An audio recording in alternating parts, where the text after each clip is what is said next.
Boa noite, irmãos. Prazer estar de volta com vocês aqui. Nos dois últimos encontros, deixa eu colocar para cá, inverter. Nos dois últimos encontros nós falamos sobre o plano de Deus para Israel, né, se desenvolvendo ao longo das alianças, e ontem especificamente sobre os gentios, como é que os gentios entram nesse plano mais amplo de Deus, de que forma eles se tornam beneficiários desse plano, e como o Novo Testamento então vai incluir os gentios também na nova aliança. Quer dizer, aquela aliança, promessa feita para Israel, no Novo Testamento, ao ser sancionada, ao ser firmada no sacrifício de Cristo Jesus, claramente a inclusão dos muitos que passam a fazer parte desse povo de Deus que desfruta das promessas do Espírito, do perdão dos pecados, da capacidade de compreender a revelação, de uma transformação do coração. E hoje a gente vai falar um pouco sobre como fica essa questão de distinção entre Israel e igreja.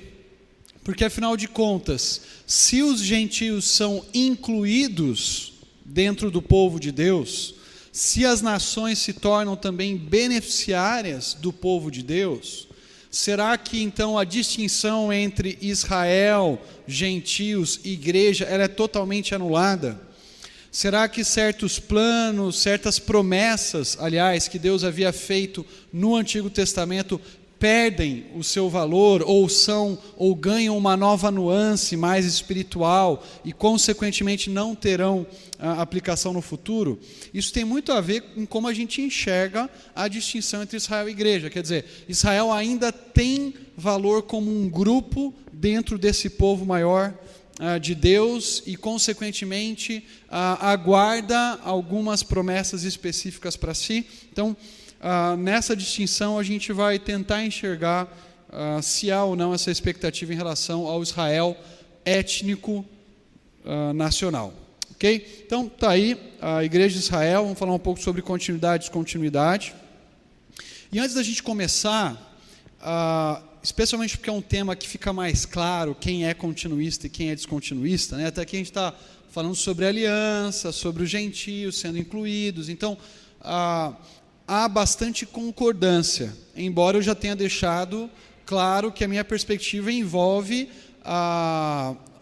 o aguardar de que as promessas político-econômicas se cumpram ainda no futuro. Algo que alguém mais continuista vai dizer não, né? Vai encará-las como espiritualizadas ou ganhando um novo sentido a partir de Cristo. Então a minha perspectiva é que há certo futuro para Israel e para as promessas que Deus fez para essa nação. Então, hoje vai ficar mais clara essa demarcação, e eu gostaria de começar lendo a parte final desse livro Continuidade e Descontinuidade, que é inclusive o livro básico da matéria. Opa, tem um bicho aqui, saiu. Nesse livro, o John Feinberg, ele escreve no finalzinho do livro, na conclusão, fazendo um sumário daquilo que foi discutido, o que vocês têm projetado aí. Ele diz: os ensaios demonstram grande diversidade de pontos de vista sobre esse assunto central da relação entre os testamentos. E, todavia, todos os autores são totalmente evangélicos em seus compromissos teológicos. Tudo isso sugere que este assunto particular, embora importante, não precisa ser um teste de ortodoxia. Homens piedosos, defendendo as mesmas doutrinas fundamentais, podem discordar uns dos outros em assuntos como este e ainda permanecerem dentro do campo da ortodoxia. E os ensaios também ilustram, creio eu, que podemos discordar de forma confortável, sem quebrar relacionamentos, embora os assuntos em questão sejam fundamentais para a nossa compreensão da palavra de Deus. Então, essa discussão aqui é uma discussão entre irmãos, é uma discussão entre crentes em Cristo Jesus, que creem nos fundamentos da fé cristã, creem na Bíblia como palavra de Deus, creem que Cristo é o único meio de salvação, creem na plena divindade, plena humanidade de Jesus Cristo, creem no Deus triuno, creem que Jesus Cristo de fato voltará.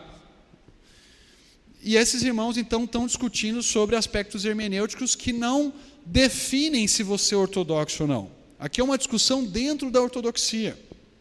Então, se você discordar de mim, ou se eu discordar de você, isso não é empecilho para desfrutarmos de comunhão e continuarmos dialogando, conversando e apresentando os motivos pelos quais um pensa de uma forma e outro pensa de outra. E pode ser que um convença o outro da sua perspectiva, ou faça o outro se aproximar um pouco mais da perspectiva oposta.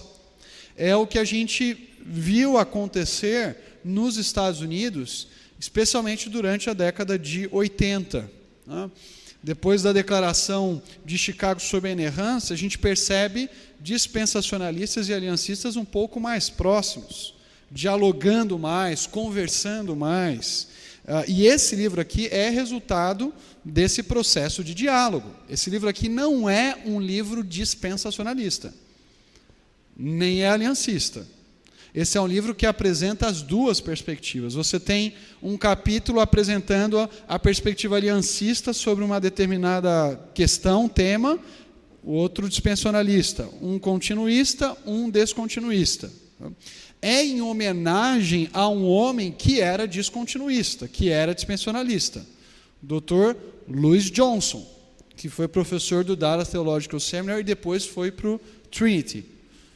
E homens que, embora fossem continuistas, escrevem textos aqui em homenagem a esse descontinuista, reconhecendo que há espaço para diálogo, reconhecendo que há espaço para interação.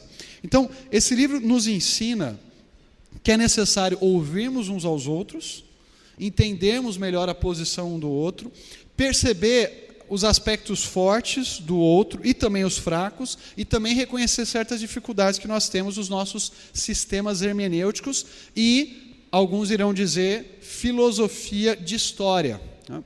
Os dispensacionalistas tocam muito nessa questão da filosofia de história, que o dispensacionalismo não é apenas uma questão escatológica, é algo mais profundo, envolve aspectos hermenêuticos, mas envolve também uma filosofia de história, essa percepção que ao longo da história da revelação, Deus vai revelando mais coisas, tratando de maneiras diferentes em determinados períodos uns dos outros, mas buscando atingir aquele seu alvo maior, que é a glória de Deus. Então, ainda que a administração de Deus em cada período mude, certas promessas para um determinado período sejam específicas e para um outro inclui outros aspectos, o plano é um plano único, visa a glória de Deus final, visa, por meio da salvação do seu povo, trazer glória para o teu nome, para o seu nome. Uma síntese interessante que eu acho desse plano maior é aquela que o Carlos Oswaldo apresenta no livro dele, Foco e Desenvolvimento do Antigo Testamento, quando ele diz que o propósito de Deus da história, o tema central da Bíblia é a restauração da soberania mediada de Deus para a glória de Deus, que culmina também no bem-estar da criatura. A glória de Deus é o propósito final. O bem-estar da criatura é esse efeito colateral. À medida que a criatura glorifica a Deus, no final ela vai desfrutar dessa presença de Deus e de todos os benefícios que é estar ao lado dele. Claro que nessa vida aqui, debaixo da queda, seguir a Deus implica dificuldades. Mas lá no futuro, seja se você crê num reino milenar ou no reino eterno, a eternidade glorificando a Deus envolverá esse bem-estar pleno, que já experimentamos em parte aqui e experimentaremos de maneira completa e definitiva quando estivermos participando dessa manifestação mais intensa do reino de Deus. Então, restauração da soberania mediada de Deus. Deus tem sempre os seus mediadores. Primeiro Adão, depois a gente vê Noé, Abraão, povo de Israel, remanescente do povo de Israel. Isaías fala muito desse remanescente. o Messias, Cristo. E Cristo, então, dentro dessa perspectiva da restauração da soberania mediada de Deus, de um olhar descontinuista, vai restaurar completamente essa soberania no final, nesse reino histórico, nesse reino que é chamado também de reino milenar.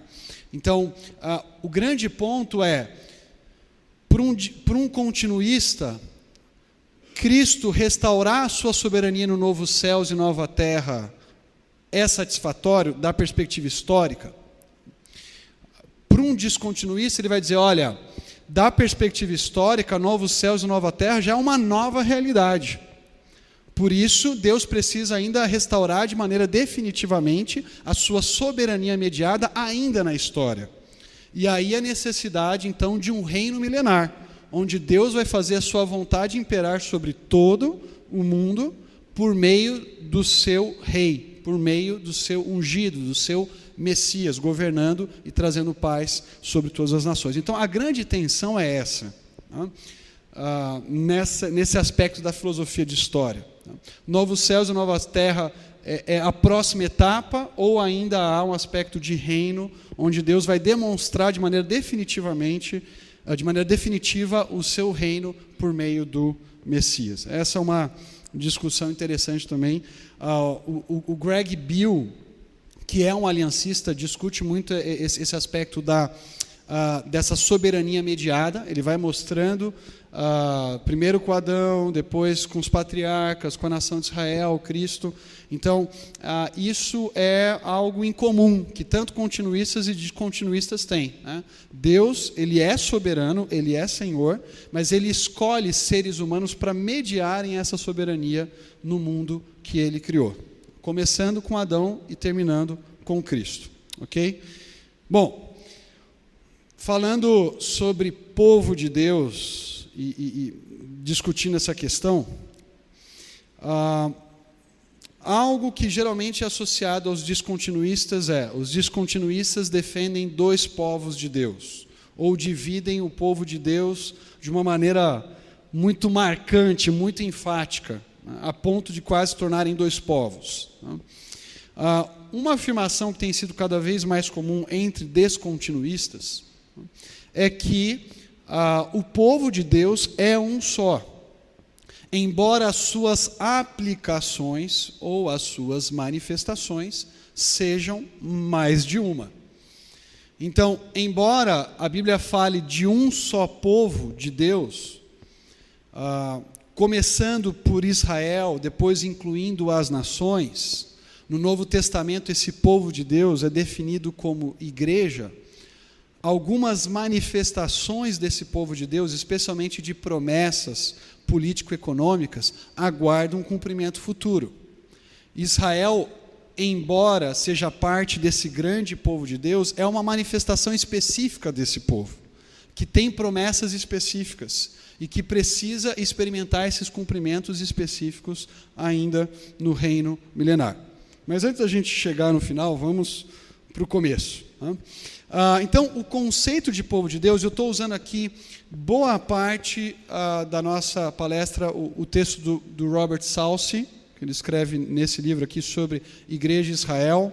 Há também alguns outros temas que são discutidos em outros artigos, outros livros, mas basicamente ele vai nos orientar aqui. Como é que ele define povo de Deus nesse artigo?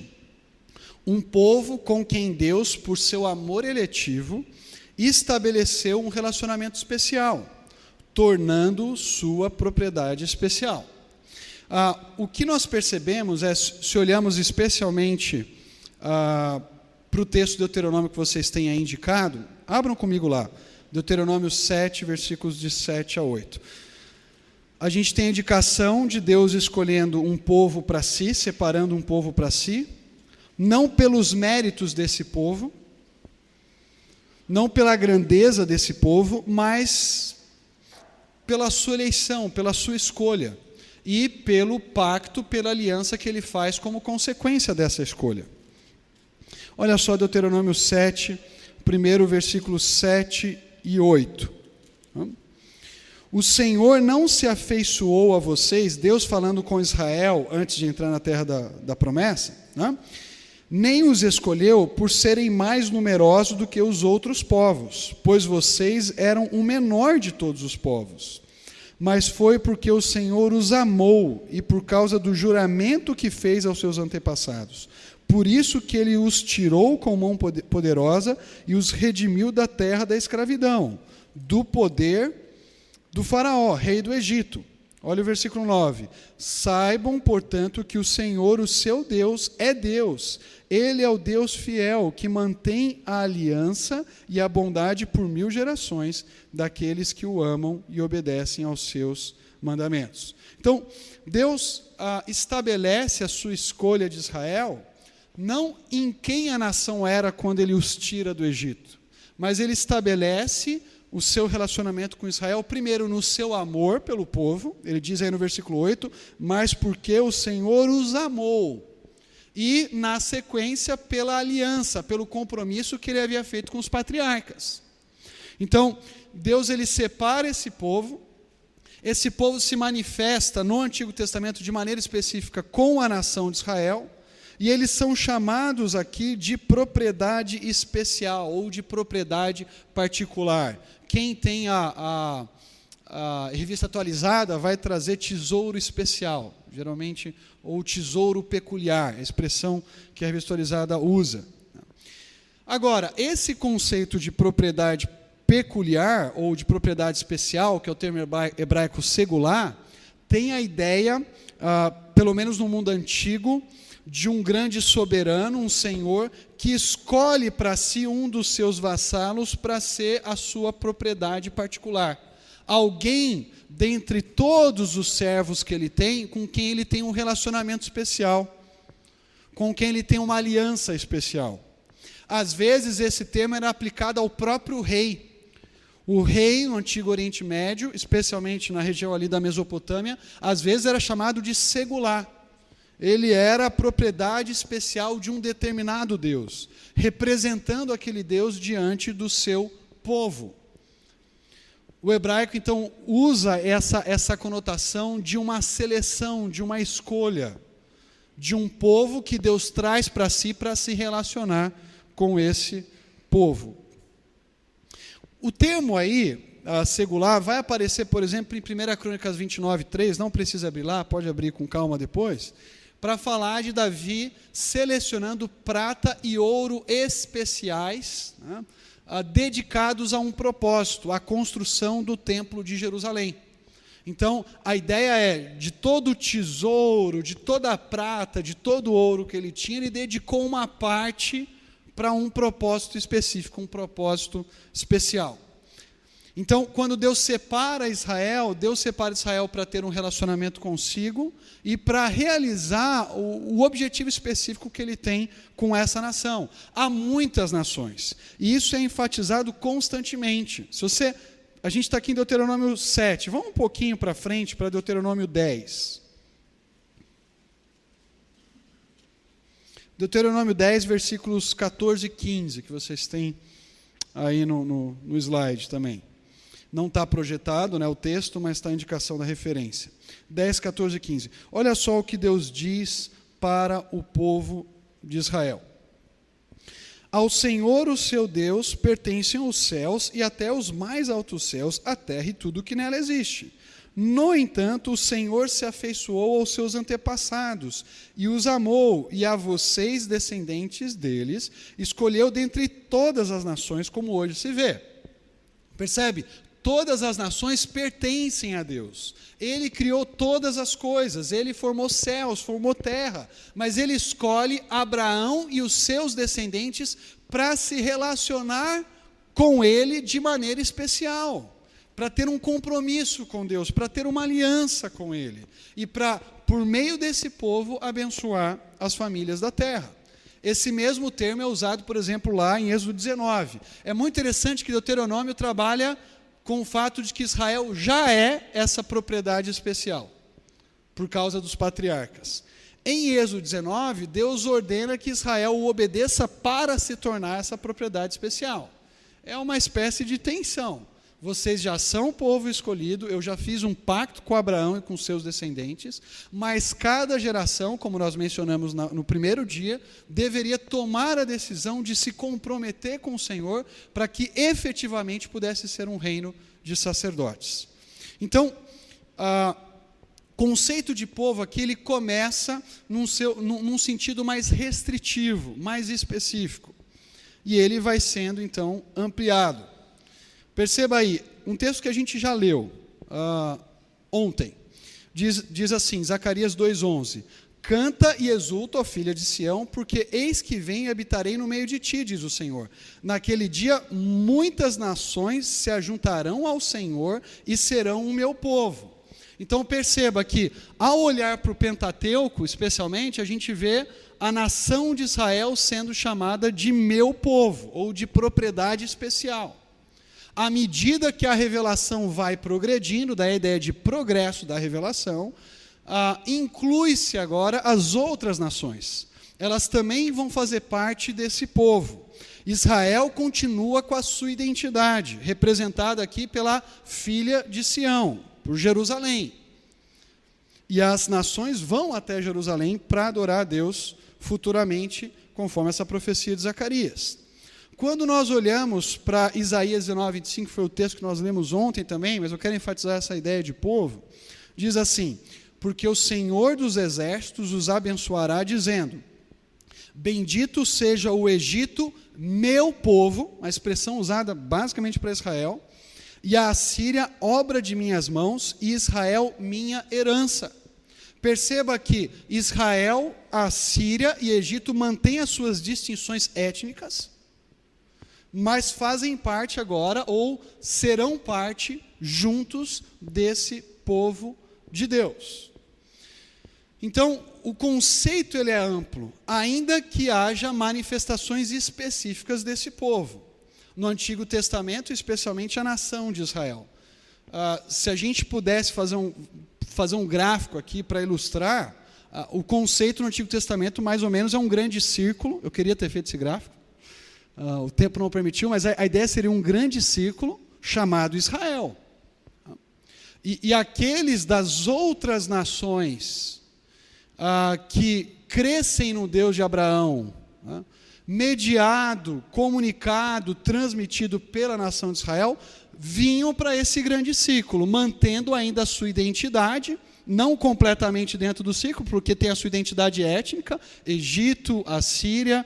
A gente olha para Jonas pregando o arrependimento a Nínive, mas em parte eles se associam com a nação de Israel.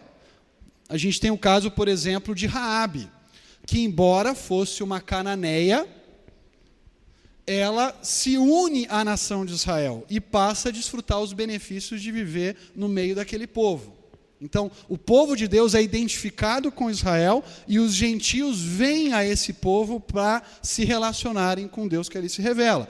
Pensa, por exemplo, no caso de Ruth, moabita, que vai se tornar ancestral de Davi.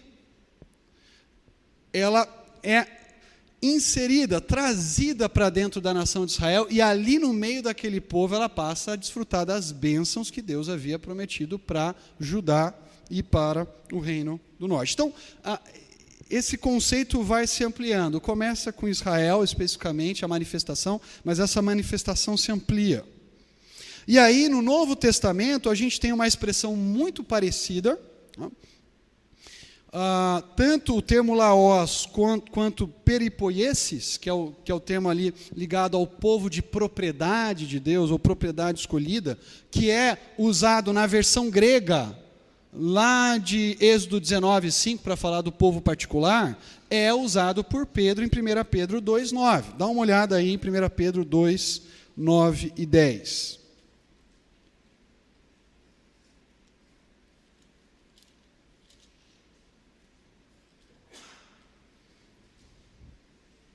Perceba que eu estou tocando alguns textos que são mais difíceis para os descontinuístas, né?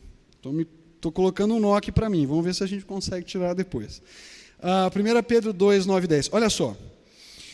Vocês, porém, são geração eleita, sacerdócio real, nação santa, povo exclusivo de Deus, a mesma expressão usada para Israel, para anunciar as grandezas daquele que os chamou das trevas para a sua maravilhosa luz. Então, agora, Pedro indica que aquele papel de mediação que era realizado pela nação de Israel, especificamente no Antigo Testamento, ele é ampliado, de tal forma que judeus e gentios que fazem parte desse grupo maior, chamado igreja, eles agora fazem essa mediação para os outros, comunicando as virtudes daquele que os chamou das trevas para a sua maravilhosa luz.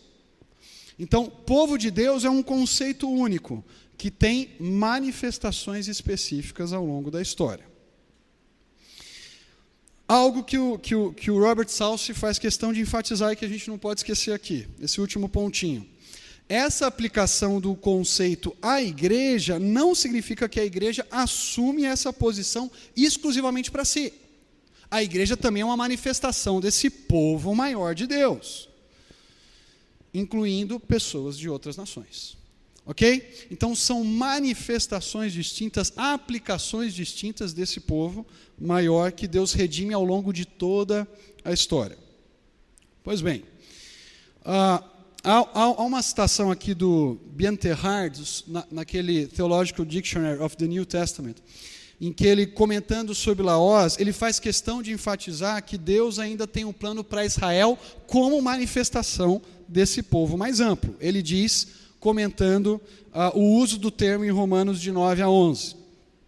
Não quer dizer, claro, que no Novo Testamento a igreja simplesmente tomou o lugar de Israel como povo de Deus, como se Israel tivesse perdido a prioridade que lhe foi dada por Deus. Esse é talvez o maior problema com o qual o apóstolo Paulo luta na carta aos Romanos. Sua conclusão é que Israel é e permanece povo de Deus e não foi rejeitado por ele. Daqui a pouquinho a gente vai trabalhar um pouquinho com Romanos 9 e observar como a ideia de ser Israel em Romanos 9, em Romanos 11, incluindo 10, está ligado aos descendentes de Abraão, descendentes físicos de Abraão, que espiritualmente passam a desfrutar das bênçãos da nova aliança já no presente. Então a gente vai compreender esse conceito que Paulo desenvolve sobre o verdadeiro Israel. Ok. Falamos sobre o conceito de povo de Deus. Agora trabalhar um pouquinho a ideia de Israel. O que é Israel na Bíblia? Essa bandeirinha aí, não sou sionista, tá bom? É só para ilustrar o nosso PowerPoint aqui. Então, como é que Israel se desenvolve como conceito? Primeiramente, Israel é o nome dado ao patriarca. Aquela cena em que Israel está lutando com Deus, que ele recebe o nome Israel, antes chamado de Jacó. A partir daquele momento em que ele quer ser abençoado, ele é nomeado ou chamado de Israel. E na narrativa bíblica do próprio livro de Gênesis, a gente percebe outros textos chamando Jacó agora desse novo nome, de Israel, aquele que persiste com Deus, ou Deus persiste. Dá uma olhada, por exemplo, em Gênesis 35, 21. Gênesis 32, 28 é aquela cena da luta com Deus. Gênesis 35, 21 mostra como ele passa a ser chamado na narrativa de maneira, inclusive, alternada. Às vezes Jacó, às vezes Israel. Gênesis 35, versículo 21. Olha que interessante. Um pouquinho antes do versículo 21, ele comenta que Raquel foi sepultada em Efrata e que Jacó levantou uma coluna na sua sepultura, ali no versículo 20. Aí o 21, ele continua narrando a história, e aí em vez de chamá-lo de Jacó, ele o chama de Israel. Israel, partiu novamente e armou o acampamento adiante de Migdal-Éder. Na época em que Israel vivia naquela região, Ruben deitou-se com Bila, concubina de seu pai, e Israel ficou sabendo disso. Aí, na sequência, Jacó teve 12 filhos. Então, é um nome usado de maneira alternada para Jacó, um novo nome que ele recebe a partir dessa cena em que ele luta com Deus. E agora ele é chamado ora de Israel, ora de Jacó.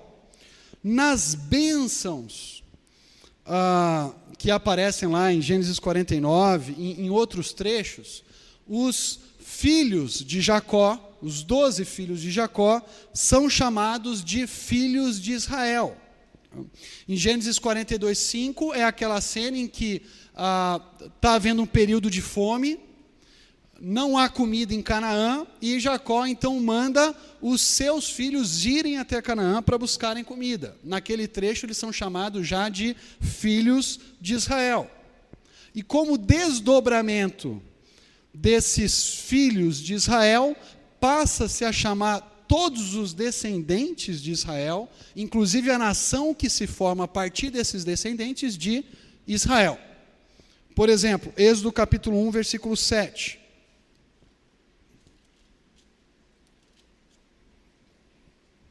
Êxodo capítulo 1, versículo 7. Diz assim: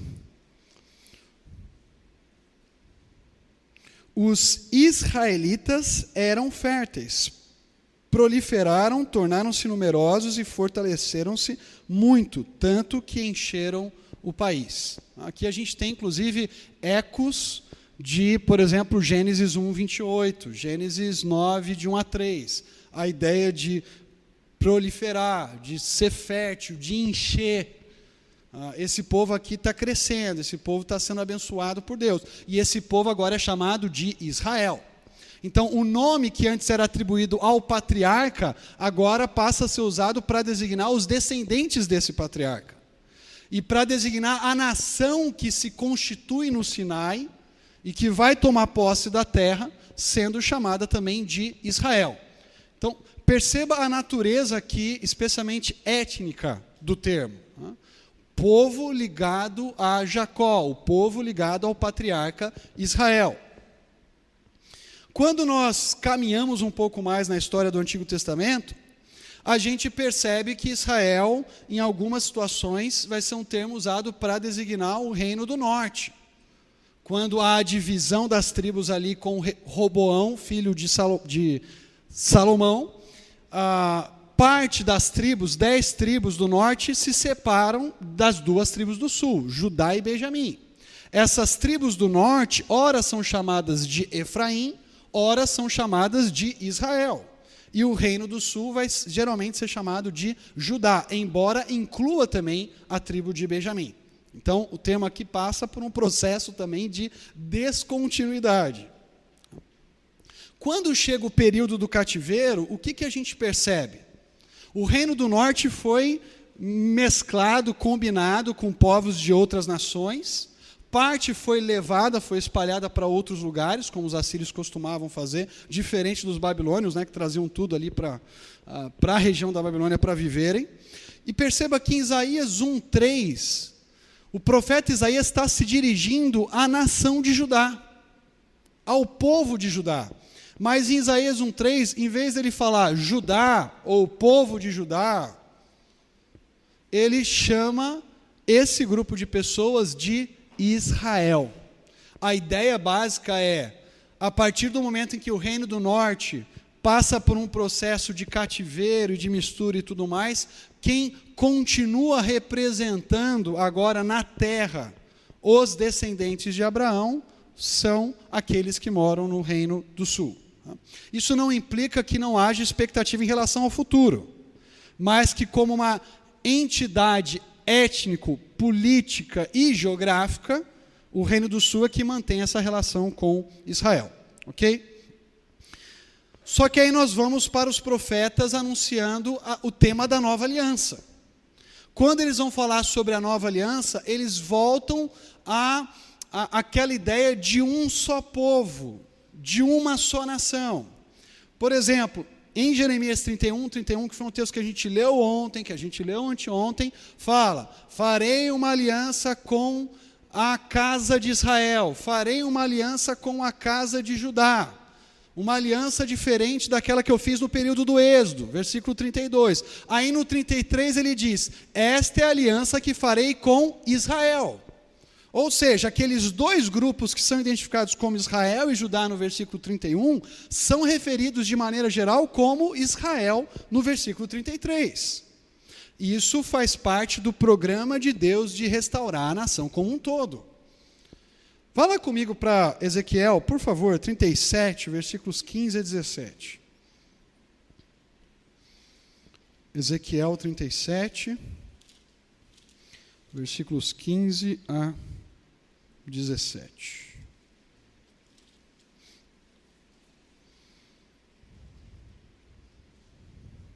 Olha só que interessante esse projeto de uma única nação no futuro. Ezequiel 37, 15 a 17. Esta palavra do Senhor veio a mim, filho do homem, escreva num pedaço de madeira, pertencente a Judá e aos israelitas, seus companheiros. Depois escreva noutro pedaço de madeira, vara de Efraim, pertencente a José e a toda a nação de Israel, seus companheiros. Junte-os numa única vara, para que se tornem uma só em sua mão. O projeto de Deus aqui é unir Judá, é unir o Reino do Norte em uma só nação. Isso fica evidente quando a gente volta um pouquinho para o próprio capítulo 36, um capítulo anterior aí, e olha para os versículos 37 e 38. Olha que interessante. O versículo 37 diz, assim diz o soberano Senhor, uma vez mais cederei à súplica da nação de Israel, e farei isto por ela, tornarei o seu povo tão numeroso como as ovelhas, e como os grandes rebanhos destinados às ofertas das festas fixas de Jerusalém. Desse modo, as cidades em ruínas ficarão cheias de rebanhos de gente. Então eles saberão que eu sou o Senhor. Basicamente, trata-se de um único povo. A menção aqui a Jerusalém não é à toa.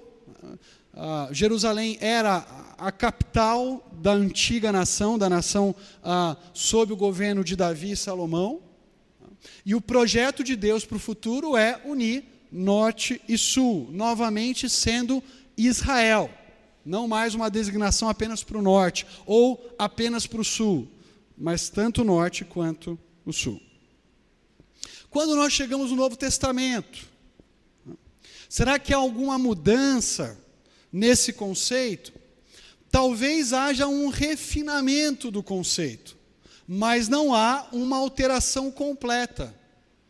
Não há uma alteração a ponto de Israel perder a sua característica étnica. Perceba, uma citação do Theological Dictionary of the New Testament, novamente sobre o termo Israel. Diz aí, nos evangelhos sinóticos, Israel representa o povo e também a terra. Em geral, mantém claramente a ligação com a realidade e a esperança de Israel. Alguns textos que nos ajudam a entender essa manutenção, pelo menos do conceito de terra ou de povo. Por exemplo, Mateus 2, 20 e 21, a gente vai abrir em outros textos, esse daqui eu vou só mencionar, quando José e Maria fogem para o Egito junto com o bebê Jesus, com o menino Jesus, bebezinho ainda, Deus aparece para José em sonho e diz, você deve agora voltar para Israel. Porque aqueles que intentavam tirar a vida do menino já morreram. Claramente nesse texto aí, voltar para Israel, a referência para Israel é uma referência à nação, aquele território que pertencia a Israel, né, como uma entidade totalmente livre no passado e que agora estava sob o poder romano. Mas aquele território de Judá, da Galileia, é chamado de Israel. Em Mateus 15, há uma cena bastante significativa. E dá uma olhada em Mateus 15, 22 a 24. Mateus 15, versículos 22 a 24.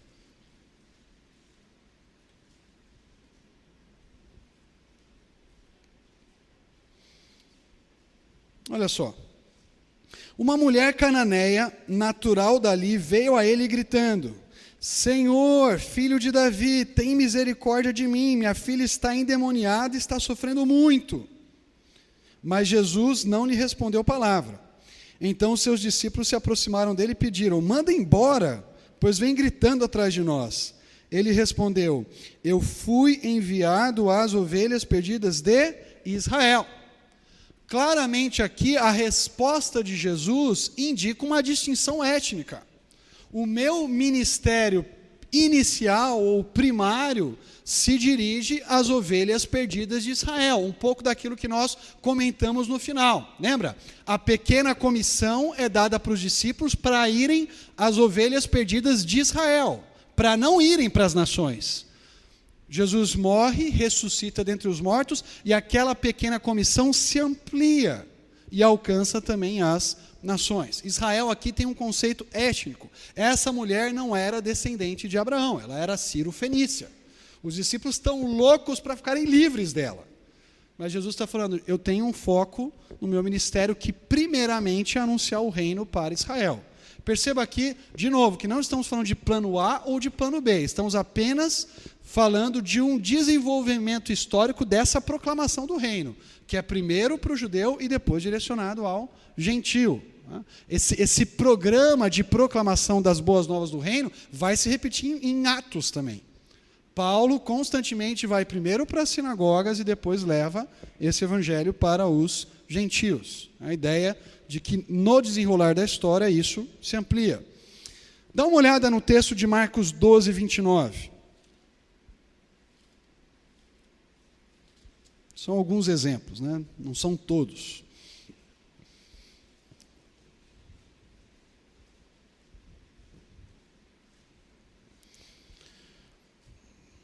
Aí é uma citação de Deuteronômio 6, 4 e 5. Né? Primeiro versículo 4. Aí respondeu Jesus: o mais importante é este. Está respondendo ao mestre da lei.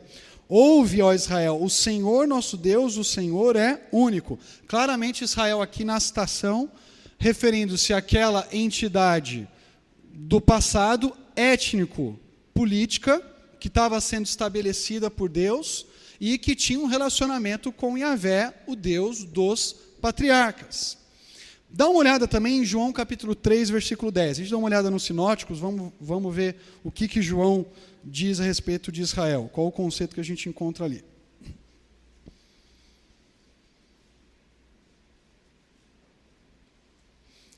Jesus está conversando com Nicodemos, que era um mestre em Israel, que era um líder da nação, uma autoridade religiosa. Nicodemos tem dificuldade para compreender Jesus, as figuras que ele usa da água e do vento, que no Antigo Testamento remontavam ao derramamento do Espírito. Jesus provavelmente tem em mente aqui textos como Isaías 44, ou textos como Ezequiel 36 ou 37, o vento que sopra e dá vida para a nação. Nicodemos não entende. Aí o versículo 10, Jesus diz: você é mestre em Israel e não entende essas coisas? Jesus está conversando com um homem que, de acordo com esse diálogo, ainda não passou por um processo de regeneração, não nasceu de novo. Mas ele é chamado de Israel, de alguém que faz parte de Israel, de um mestre daquela nação. Perceba que claramente aqui Israel não se refere a gentios regenerados. Isso fica claro pela distinção lá de Mateus 15, e aqui nós temos alguém que é de Israel, mas que ainda não passou por um processo de regeneração. É claro que a grande polêmica e discussão nós não vamos encontrar aqui sobre se a igreja é o novo Israel ou não, mas eu estou exemplificando com alguns textos dos evangelhos para mostrar que nos evangelhos esse conceito de Israel, como está nessa definição aí, é muito bem demarcada. São os descendentes de Abraão. Geralmente uma referência também à terra onde esses descendentes viveram e a terra que está relacionada à promessa. Ok? Você tem a menção aí aos textos de Lucas. Nos escritos de Lucas, Israel é sempre uma referência ao povo judeu. em nenhum momento ele serve para caracterizar a igreja, né, como uma entidade que substitui o antigo povo. Isto é, nunca é usado como um termo técnico para a reunião cristã de judeus e gentios. Geralmente essa reunião é chamada de igreja, eclesia, não de Israel.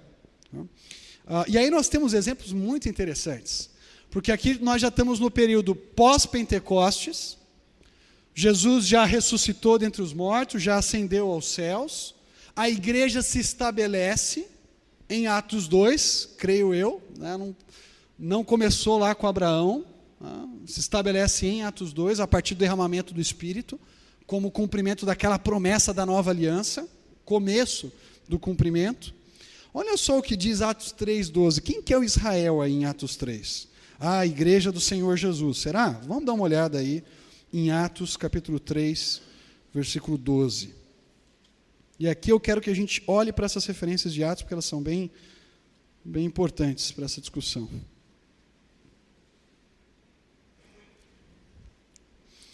Olha só, Atos 3,12. Vendo isso, Pedro lhes disse: Israelitas, ou povo de Israel, por que isto surpreende? Por que vocês estão olhando para nós como se tivéssemos feito este homem andar por nosso próprio poder?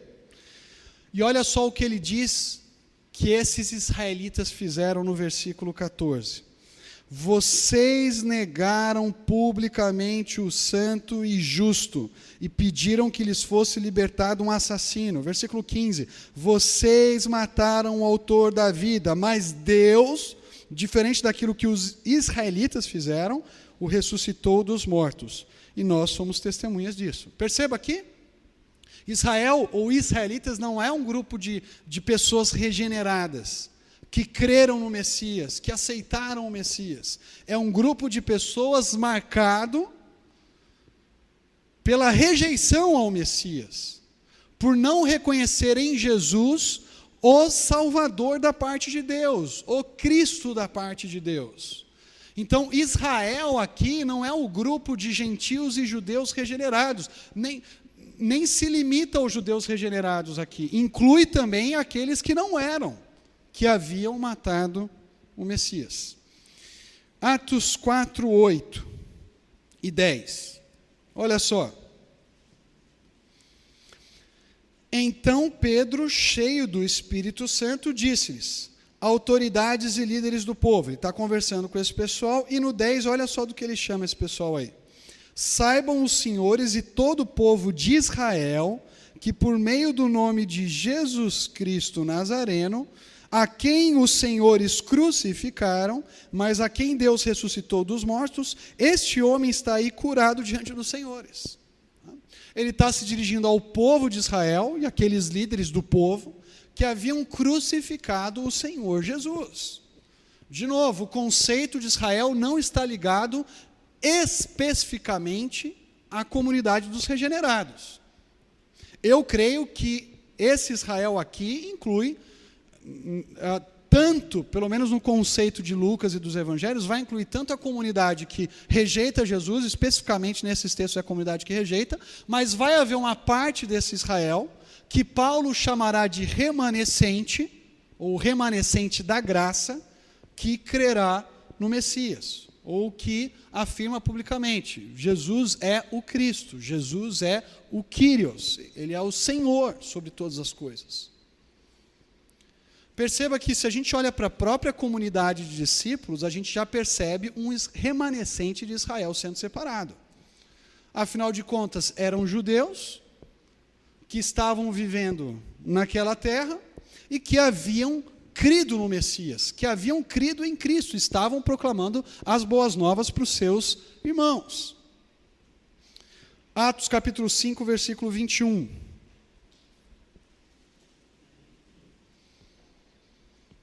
Atos 5, 21. Prometo que é o último texto antes da gente passar o slide aí, não vou ficar... Também é o último que está aí na referência, né? Então não tem como ter outro mesmo. Mas dá uma olhada no versículo 21 primeiro. Ao amanhecer, eles entraram no pátio do templo, como haviam sido instruídos, e começaram a ensinar o povo. Quando chegaram o sumo sacerdote e os seus companheiros, convocaram o sinédrio, toda a assembleia dos líderes religiosos de Israel. Eram os líderes da igreja? Não. Eram os líderes do Israel étnico, claramente aí. E mandaram buscar os apóstolos na prisão. Olha o versículo 31. Os apóstolos agora respondendo a esses líderes, ok? Pedro e os apóstolos estão dando razão da sua fé para esses líderes. Versículo 31. Deus o exaltou, colocando à sua direita como príncipe salvador, para dar a Israel arrependimento e perdão de pecados. Versículo 35. Então lhes disse: israelitas, considerem cuidadosamente o que pretendem fazer a esses homens. Então você tem um Israel que ainda não creu no Messias, a quem Pedro e os apóstolos se dirigem, mas eles dizem para esses israelitas que esse Jesus que foi colocado à direita de Deus pode oferecer para esse Israel que os escuta, do qual eles também fazem parte, arrependimento e perdão de pecados. Então, em Lucas, especialmente no texto de Atos, Israel não tem uma nuance de comunidade de judeus e gentios regenerados. Israel é basicamente uma referência aos descendentes étnicos de Abraão, em geral, que estavam vivendo naquela terra. Ok, aí a gente continua a andar um pouquinho mais aí. Temos tempo, 15 minutos ainda, né? Acho que antes de parar, né, pastor Cleiton? Dá para... Então vamos andar um pouquinho com Romanos 9. Romanos 9 é talvez um dos textos mais levantados para questionar essa descontinuidade entre Israel e igreja, para questionar essa separação entre Israel e igreja como manifestações distintas de um mesmo povo de Deus ao longo da história. Olha só o que diz o versículo 6. Está projetado aí, né? Eu abri aqui, mas é bom a gente acompanhar porque a gente vai ler alguns trechos, né? O que está projetado aí? Não pensemos que a palavra de Deus falhou, pois nem todos os descendentes de Israel são Israel. E agora a coisa ficou complicada, né? Porque antes estava chamando o pessoal de Israel lá em Atos, né? Todo mundo era Israel, né? Mas agora Paulo vai desenvolver uma categoria aqui no texto, ou falar de uma categoria que diz respeito aos verdadeiros israelitas, ou ao verdadeiro Israel. Vai ficar ainda mais claro esse desdobramento do pensamento de Paulo no capítulo 11. Ok, aí você me pergunta, será que então Paulo agora está falando sobre a igreja que é o Israel, ou seja, os descendentes físicos de Israel podem ser ou não Israel, dependendo se eles crerem no Messias, e consequentemente os gentios que creem também são incluídos nesse Israel? A gente tem que olhar para o contexto, a gente tem que olhar para aquilo que Paulo vem desenvolvendo, especialmente no início dessa sessão, no começo do capítulo 9. O que Paulo parece indicar para nós aí, não é um Israel que inclua gentios e judeus, mas um Israel de Deus, ou um Israel verdadeiro, que é uma referência a judeus, a descendentes étnicos de Abraão que se converteram, que creram na promessa de Deus, e que assim como Abraão, né, passam a desfrutar das bênçãos que Deus havia prometido. Olhem para os versículos de 2 a 5. Paulo, um judeu da tribo de Benjamim, ou um israelita da tribo de Benjamim, Benjamim estava dentro, né, da antiga Judá, diz o seguinte, no versículo 2: tenho grande tristeza e constante angústia em meu coração, pois eu até desejaria ser amaldiçoado e separado de Cristo, expressão muito forte aqui, por amor de meus irmãos, os de minha raça, o povo de Israel. Deles é a adoção de filhos, deles é a glória divina, as alianças, a concessão da lei, a adoração no templo e as promessas. Deles são os patriarcas, e a partir deles se traça a linhagem humana de Cristo, que é Deus acima de todos, bendito para sempre. Amém. Então, perceba que no contexto, no início dessa sessão, Paulo não está tratando de gentios. Ele está falando dele como israelita, que tem os seus compatriotas, aqueles que são da sua raça, a expressão que a NVI coloca aqui, dos quais descende o Cristo, dos quais Jesus Cristo descende na linhagem humana. Então, Paulo está sendo bem restritivo no seu uso de Israel.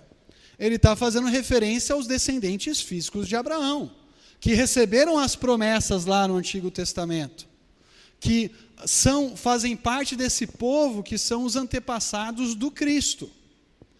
E aí Paulo se coloca numa condição distinta daqueles que são o seu povo, a ponto dele falar, olha, eu preferia ser amaldiçoado para que eles pudessem ser alcançados, para que eles se dobrassem diante de Deus e reconhecessem Jesus como Cristo também. Então não é uma distinção entre pessoas não regeneradas em geral, gentios e judeus judeus regenerados. Não é. É uma discussão que trata de israelitas e trabalha com uma divisão dentro dessa nação, desses descendentes de Abraão. E aí Paulo vai dizer então no versículo 6, não pensemos que a palavra de Deus falhou, pois nem todos os descendentes de Israel são Israel. Então ele está fazendo referência àqueles descendentes todos e está dizendo, olha, nem todos desfrutam das bênçãos que Deus prometeu para Israel, que prometeu para Isaac, que prometeu para Abraão. Ok. E aí nós continuamos lendo e passamos a entender o princípio de seletividade. E perceba que o princípio de seletividade aqui, de novo, está tratando não com gentios, mas está tratando com os descendentes de Abraão. Olha os versículos 7 e 8, ou o princípio da eleição. Versículos 7 e 8. Nem por serem descendentes de Abraão, passaram todos a ser filhos de Abraão. Por quê? Ao contrário, por meio de Isaac a sua descendência será considerada. Noutras palavras, não são os filhos naturais que são filhos de Deus, mas os filhos da promessa é que são considerados descendência de Abraão. Ok. Isso pode deixar um pouco a gente, nos deixar confusos aqui. Mas perceba que Paulo está falando de Abraão, o patriarca, e está dizendo que nem todos os filhos do patriarca eram os filhos da promessa. Claramente ele está nos lembrando ou nos remetendo àquela distinção que fica muito clara.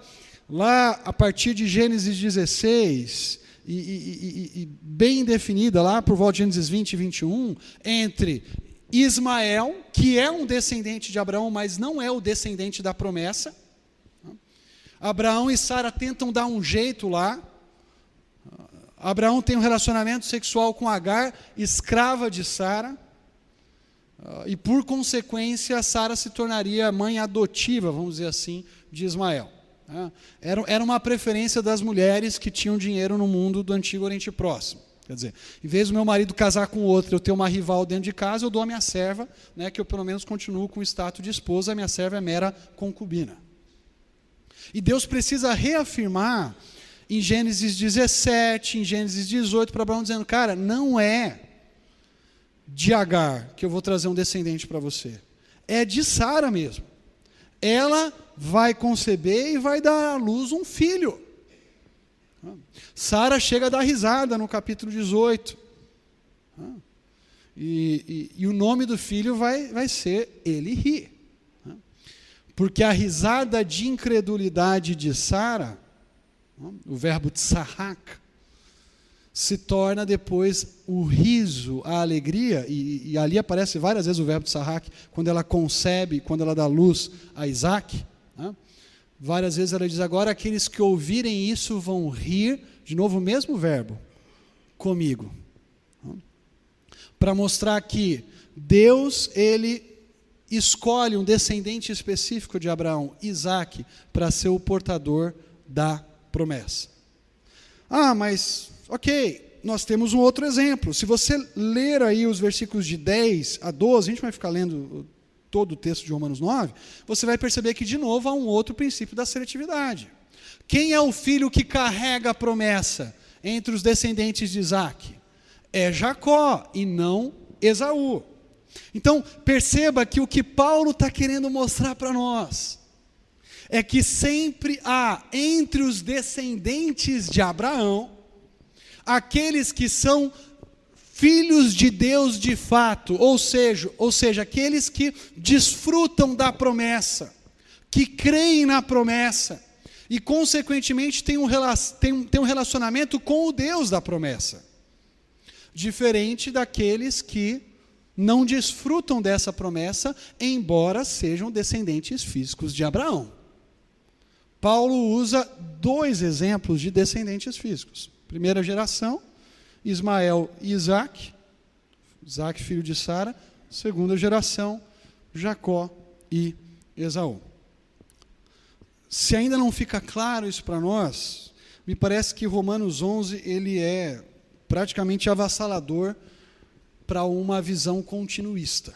É difícil você continuar sendo um continuista depois de ler Romanos 11. Dá uma olhada, Romanos 11, versículos 1 e 2. Temos tempo ainda? Temos. Um pouquinho, né? 5 minutos, tá joia? Olha só os versículos 1 e 2 aí. Pergunto, pois, acaso Deus rejeitou o seu povo?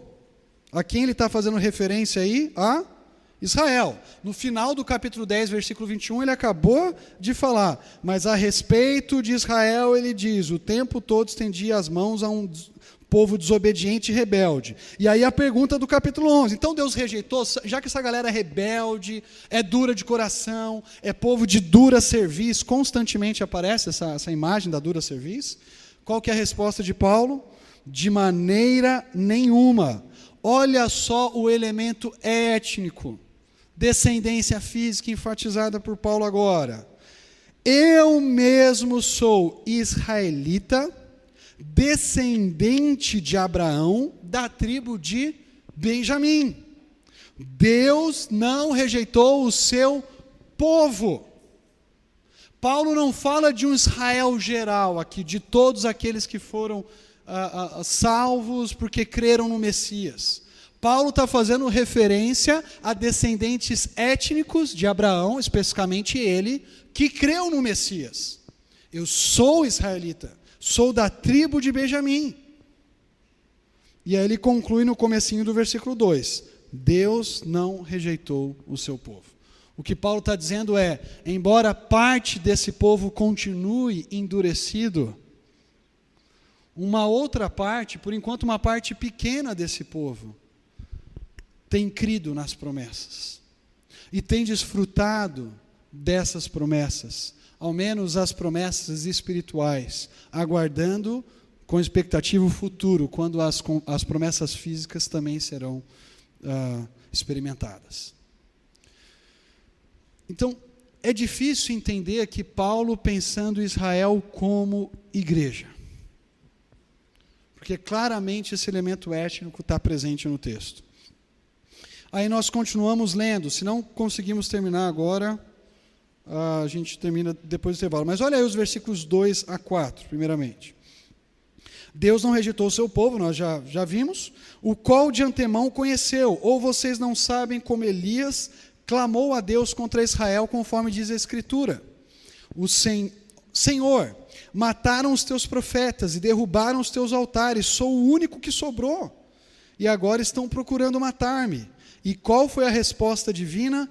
Reservei para mim 7.000 homens que não dobraram joelhos diante de Baal.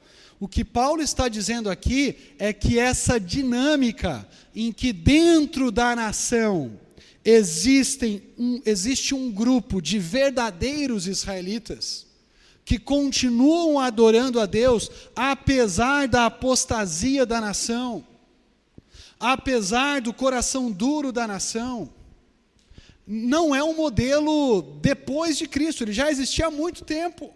Na época de Elias já havia o verdadeiro Israel, que geralmente está relacionado ao termo de remanescente. Sempre que esse termo remanescente aparece, especialmente no profeta Isaías, é uma referência ou ao povo que vai no futuro experimentar certas promessas específicas de Deus, ou é um contraponto entre o Israel fiel e o Israel infiel. E Paulo está dizendo, não pensem que o verdadeiro Israel é só uma questão do nosso tempo. Já na época de Elias, havia aqueles que adoravam a Baal e, consequentemente, não desfrutavam das promessas, e aqueles que se dobravam diante do Senhor e desfrutavam das promessas com Ele. Vamos dar uma paradinha. Depois do intervalo, a gente volta para discutir um pouco esse conceito de remanescente, ok?